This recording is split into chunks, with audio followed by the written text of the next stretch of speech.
একদিকে Russia Ukraine, অপরদিকে Iran Israel যুক্তরাষ্ট্র জুড়ে চলছে তৃতীয় বিশ্বযুদ্ধের উত্তেজনা। আর এরই মধ্যে আমাদের হাতে এসেছে গুরুত্বপূর্ণ আপডেট, আন্তর্জাতিক সংবাদ। শুরুতেই থাকছে একটি গুরুত্বপূর্ণ প্রতিবেদন, মুসলিম বিশ্বের কাছে ধ্বংস হতে পারে ইসরায়েল। এবারে থাকছে দখলদার ইসরায়েলি জাহাজ আটক করল ইরান, ছবি প্রকাশ।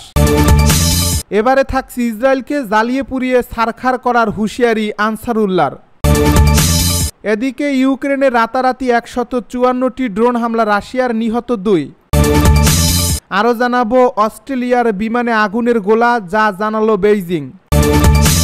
সর্বশেষ জানিয়ে দিব যুক্তরাষ্ট্রের ভবিষ্যৎ প্রেসিডেন্ট কে হতে পারেন, জানালেন ইলন মাস্ক। শুনছিলেন হাতে পাওয়া গুরুত্বপূর্ণ আপডেট সংবাদের শিরোনাম, এবারে বিস্তারিত। তবে তার আগে অনুরোধ রইল ভিডিওটিতে একটি লাইক দিন এবং কমেন্ট করে জানিয়ে দিন ভিডিও সম্পর্কে আপনার মূল্যবান মতামত। আরও জানিয়ে দিন ভিডিওটি কোথা থেকে দেখছেন বা কোন জেলা থেকে দেখছেন।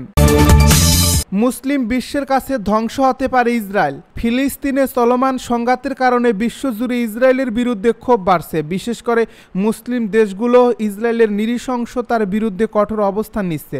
বিশ্লেষকেরা মনে করছে, যদি এই ক্ষোভ সংঘবদ্ধ শক্তিতে পরিণত হয় তাহলে ইসরায়েল বড় বিপদের সম্মুখীন হতে পারে। গত কয়েক মাসে গাজায় ইসরায়েলি হামলায় হাজার হাজার নিরীহ ফিলিস্তিনি নিহত হয়েছেন, যার বেশিরভাগই নারী ও শিশু। মুসলিম বিশ্ব এই হত্যাযজ্ঞের বিরুদ্ধে সরব হয়েছে। মধ্যপ্রাচ্যের দেশগুলো, বিশেষ করে ইরান, তুরস্ক, কাতার ও পাকিস্তান ইসরায়েলের বিরুদ্ধে কড়া ভাষায় নিন্দা জানিয়েছে। এমনকি সৌদি আরবও এই ইস্যুতে বেশ কঠোর মনোভাব দেখাচ্ছে। বিশেষজ্ঞরা বলছেন, মুসলিম বিশ্ব ঐক্যবদ্ধ হলে ইসরায়েলের অস্তিত্ব হুমকির মুখে পড়তে পারে। ইরান ইতিমধ্যেই হুঁশিয়ারি দিয়েছে, যদি ইসরায়েল গাজায় যুদ্ধ চালিয়ে যায় তাহলে বড় পরিসরে প্রতিশোধ নেওয়া হবে। হিজবুল্লাহ, হামাস এবং অন্যান্য প্রতিরোধ গোষ্ঠীগুলো ইসরায়েলকে ধ্বংস করার প্রত্যয় ব্যক্ত করছে। এদিকে সামাজিক যোগাযোগ মাধ্যমে মুসলিম বিশ্বে ইসরায়েল বিরোধী প্রচারণা ব্যাপকভাবে ছড়িয়ে পড়ছে। বয়কট আন্দোলনও জোরদার হচ্ছে। মুসলিম দেশগুলো যদি সম্মিলিতভাবে ইসরায়েলের বিরুদ্ধে অর্থনৈতিক নিষেধাজ্ঞা আরোপ করে তাহলে দেশটি ভয়াবহ সংকটে পড়বে বলে ধারণা করা হচ্ছে। তবে পশ্চিমা বিশ্বের শক্তিশালী সমর্থনের কারণে ইসরায়েল এখনও আত্মবিশ্বাসী। যুক্তরাষ্ট্র ও ইউরোপীয় ইউনিয়ন সরাসরি ইসরায়েলকে সামরিক ও কূটনৈতিক সহায়তা দিয়ে আসছে। তবে মুসলিম বিশ্ব যদি একত্রিত হয়ে শক্তি প্রদর্শন করে তাহলে ভবিষ্যতে ইসরায়েলের টিকে থাকা কঠিন হয়ে যেতে পারে বলে মনে করছেন রাজনৈতিক বিশ্লেষকেরা। এবার ইসরায়েলি জাহাজ আটক করল ইরান, ছবি প্রকাশ। ইরানি নৌবাহিনী পারস্য উপসাগরের জলসীমা থেকে ইসরায়েলের একটি জাহাজ আটক করছে শনিবার বিকালে, যার প্রথম ছবি সম্প্রচারিত হয়েছে ইরানের জাতীয় টেলিভিশনে। প্রকাশিত এই টিভিতে দেখা গেছে, ইরানের জাতীয় টেলিভিশনের একজন প্রতিবেদক আটককৃত ইসরায়েলি জাহাজের পাশে দাঁড়িয়ে আছেন। এর আগে শনিবার সকালে ইরানের ইসলামী বিপ্লবী গার্ড বাহিনীর নৌ commander admiral Ali Reza Tangsiri ইরানি গণমাধ্যমকে বলেছিলেন, বিশ্বের যে কোনো স্থানে আমাদের জাহাজ বা নৌযান আটক করা হলে আমরা প্রতিশোধ হিসেবে তাদের জাহাজ আটক করব এবং এটি ইতিমধ্যেই ঘটছে। এদিকে এ বিষয়ে ইসরায়েলের তরফ থেকে এখনও কোনো মন্তব্য বা বক্তব্য পাওয়া যায়নি। তবে ইরানের এই পদক্ষেপকে মধ্যপ্রাচ্যের সামরিক উত্তেজনার সর্বশেষ উদাহরণ হিসেবে দেখা হচ্ছে। ইসরায়েলে আগুন জ্বলবে, কঠোর হুঁশিয়ারি আনসারুল্লাহর। ইয়েমেনের সশস্ত্র গোষ্ঠী আনসারুল্লাহর নেতা সাইদ আব্দুল মালিক বদরুদ্দিন আল হুতি বলেছেন, গাজা উপত্যকায় পুনরায় যুদ্ধ শুরু হলে দখলদার ইসরায়েলে আগুন জ্বলবে। তিনি শনিবার পবিত্র রমজান মাস শুরু উপলক্ষে এক ভাষণে ফিলিস্তিনি জাতি এবং হামাসকে সমর্থন করার ক্ষেত্রে ইয়েমেনি জাতির অবিচল অবস্থানের উপর জোর দিয়েছেন। একই সঙ্গে তিনি যুদ্ধবিরতি লঙ্ঘন না করার পরামর্শ দেন। বদরুদ্দিন আল হুতি বলেন, ইহুদিবাদী ইসরায়েল আবারও যুদ্ধের পথে হাঁটলে সমস্ত ইহুদিবাদী অঞ্চল আক্রমণের মুখে পড়বে এবং আমরা নানা উপায়ে ফিলিস্তিনি জনগণকে সমর্থন করব। এ সময় তিনি গাজা উপত্যকায় এবং লেবাননে যুদ্ধবিরতি মেনে চলতে শত্রুর ব্যর্থতার কথা উল্লেখ করেন। সেই সঙ্গে হুঁশিয়ারি দিয়ে বলেন, হিজবুল্লাহ এবং লেবাননের জনগণকে সমর্থন করার ক্ষেত্রে ইয়েমেনের অবস্থানে কোনো পরিবর্তন আসেনি। ইউক্রেনে রাতারাতি 154টি ড্রোন হামলা, রাশিয়ার নিহত 2। ইউক্রেনে গতকাল রাতে 154টি ড্রোন হামলা করেছে রাশিয়া। সবচেয়ে বেশি আঘাত হানা হয়েছে খার্কিভের বিভিন্ন এলাকায়।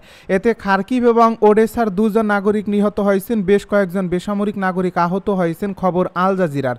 ইউক্রেনের জরুরি সেবা বিভাগ জানিয়েছে এই হামলায় খার্কিভের অন্তত 4 স্থানে আগুন ধরে গেছে।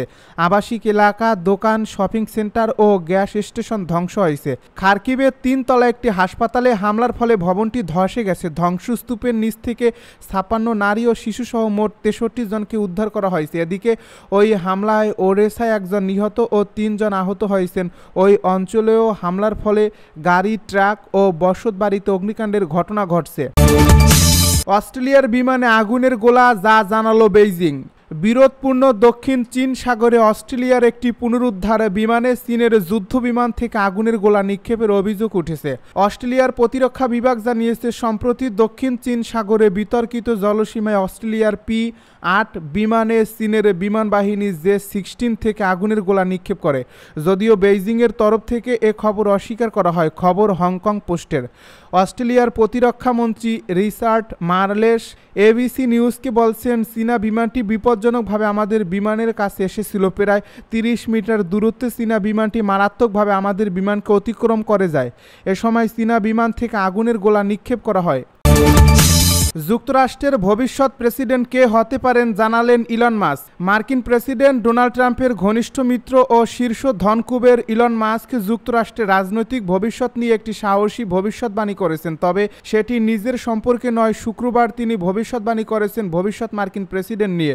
খবর ইন্ডিয়ান এক্সপ্রেসের। ডোনাল্ড ট্রাম্পের ক্ষমতাবান এই মিত্র জানান, তিনি ইতিমধ্যে জানেন ট্রাম্পের উত্তরসূরি কে হতে যাচ্ছেন। ইলন মাস্ক বলেছেন, তার ধারণা ট্রাম্পের পর যুক্তরাষ্ট্রের পরবর্তী প্রেসিডেন্ট হতে পারেন বর্তমান ভাইস প্রেসিডেন্ট জেডি ভ্যান্স।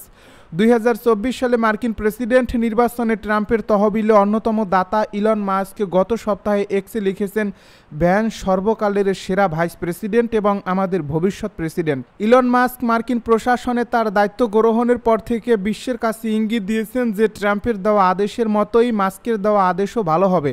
40 বছর বয়সী ভ্যান্স মার্কিন ইতিহাসের 3য় সর্বকনিষ্ঠ ভাইস প্রেসিডেন্ট, রাজনৈতিকভাবে সবচেয়ে কম অভিজ্ঞদের মধ্যে একজন। এক সময় ডোনাল্ড ট্রাম্পের কঠোর সমালোচক ছিলেন ভ্যান্স, তবে রাজনীতিতে প্রবেশের পর ভ্যান্সের অবস্থান উল্লেখযোগ্যভাবে পরিবর্তন হয়। 2022 সালের সিনেট প্রচারাভিযানের সময় তিনি ট্রাম্পের অনুমোদন পেয়েছিলেন। 7 অক্টোবর হামাসের হামলা তদন্তে যা পেল ইসরায়েলি সামরিক বাহিনী। ফিলিস্তিনি প্রতিরোধ আন্দোলন হামাস বছরের পর বছর ধরে ইসরায়েলের সঙ্গে চাতুরি করছে। আর 2023 সালের 7 অক্টোবর সশস্ত্র সংগঠনটি দ্রুত ইসরায়েলি সামরিক ডিভিশন দখল করে তাদের পরাজিত করছে। ইসরায়েলি সেনাবাহিনীর একটি অভ্যন্তরীণ তদন্ত প্রতিবেদনে এমনটাই বলা হয়েছে। খবর মিডল ইস্ট আইয়ের। বৃহস্পতিবার প্রকাশিত ওই তদন্ত প্রতিবেদনে দেখা গেছে, সেদিন ইসরায়েলি সেনাবাহিনী দেশটির বেসামরিক নাগরিকদের রক্ষা করতে ব্যর্থ হয়। তারা হামাসের নেতৃত্বে হামলার জন্য প্রস্তুত ছিল না। প্রসঙ্গত, হামাসের ওই দিনের হামলায় প্রায় 1200 মানুষ নিহত হন এবং 251 জনকে জিম্মি করে গাজায় নিয়ে যায় হামাসের যোদ্ধারা। ফিলিস্তিনি স্বাধীনতা আন্দোলনের সশস্ত্র শাখাটি সকাল 6টা 29 হামলা চালানোর কয়েক ঘন্টার মধ্যেই ইসরায়েলের দক্ষিণ কমান্ডের তথাকথিত গাজা ডিভিশনের কমান্ডো এন্ড কন্ট্রোল ভেঙে পড়ে। ডিভিশনের দক্ষিণ ব্রিগেড কমান্ডার আশরাফ হামামি এবং অনেক কোম্পানি ও প্লাটুন কমান্ডার সহ শীর্ষ ইসরায়েলি কর্মকর্তারা সকাল 7টা নাগাদ হামাস যোদ্ধাদের হাতে নিহত হন। ইসরায়েলি নিরাপত্তা সূত্রের বরাত দিয়ে প্রকাশিত এ প্রতিবেদন অনুসারে সেদিন গাজার সীমান্তে মাত্র 767 জন সেনা মোতায়েন ছিল। সেদিন প্রায় 4000 হামাস যোদ্ধা স্থল, আকাশ এবং সমুদ্র পথে ওই অঞ্চলে প্রবেশ করে।